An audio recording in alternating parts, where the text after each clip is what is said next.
ఘనంగా ప్రజాస్వామ్యం అయిపోయింది అని బాధపడాలనో అర్థం కాని పరిస్థితి. మనం ఒకసారి మన కాన్స్టిట్యూషన్ చూసుకుంటే ఎంత దౌర్భాగ్యం అండి నిజంగా. ప్రజాప్రతినిధులు అనేవాళ్ళు అప్పుడప్పుడు కొన్నిసార్లు ఈ వాట్సాప్ లో ఎప్పుడైనా ఖాళీ ఉన్నప్పుడు కూర్చొని చూస్తుంటే కొన్ని విచిత్రమైనవి వస్తుంటాయి. రాజకీయం సేవా ఉద్యోగమా?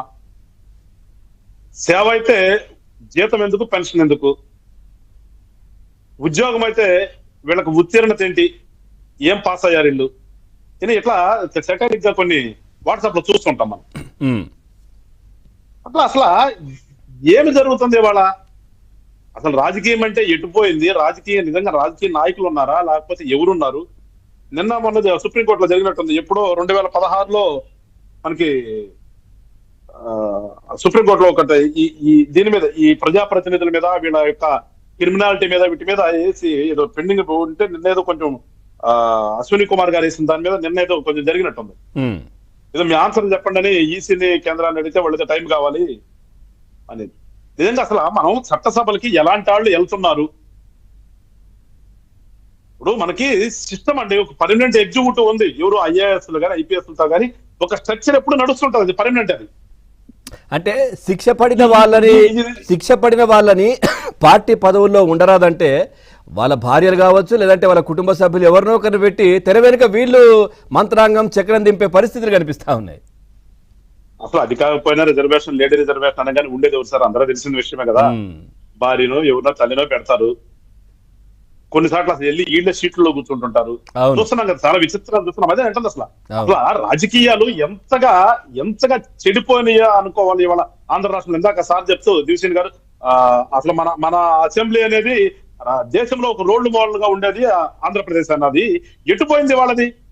ఆ రోల్ మోడల్ ఉమ్మడి ఆంధ్రప్రదేశ్ అనేది విడిపోయిన తర్వాత అసలు ఇప్పుడు ఇవాళ ఎటు వెళ్ళిపోయింది? ఇవాళ మనం రోల్ మోడల్ గా ఉంటున్నామా, లేకపోతే శాంతం అసలు దేశంలో రోచబట్టే విధంగా తయారైపోయిందా?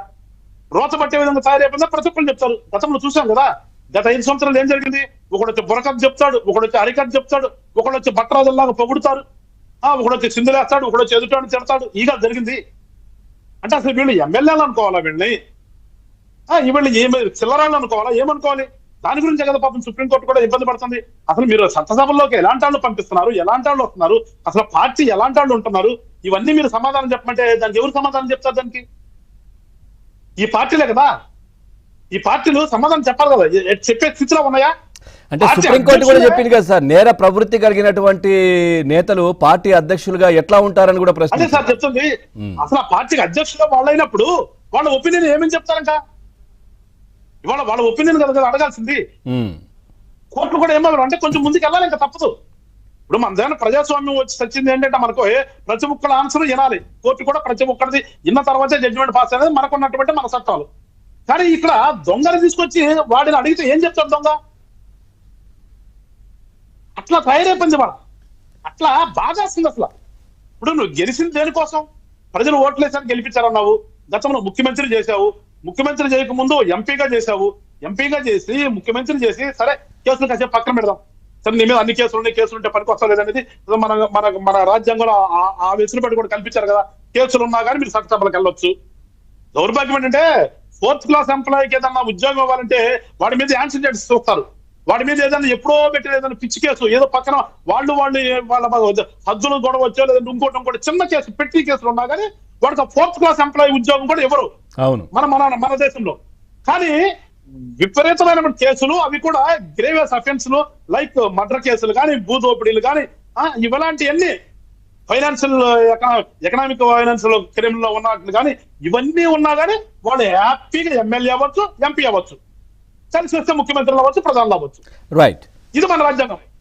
ఇలాంటి పరిస్థితుల్లో నీకు ఓటులేసి గెలిపించిన తర్వాత నీకు కొంతకాలం ముఖ్యమంత్రిగా చేసిన వాడివి ఇవాళ నువ్వేదో 11 సీట్లు వచ్చినాయా, 10 సీట్లు వచ్చినాయా, అసలు రాలేదండి. గెలిచిన ప్రతి ఒక్కళ్ళు ఏంటంటే అసలు జగన్మోహన్ రెడ్డి విషయం తీసుకెళ్తే పక్కన పెడితే ఒక ఎమ్మెల్యేగా నువ్వు గెలిచావు. గెలిచిన తర్వాత అసెంబ్లీ సెషన్స్ జరుగుతుంది. అసెంబ్లీ సెషన్స్ జరుగుతుంటే అసెంబ్లీకి వెళ్ళకుండా ఎక్కడికి వెళ్తావు?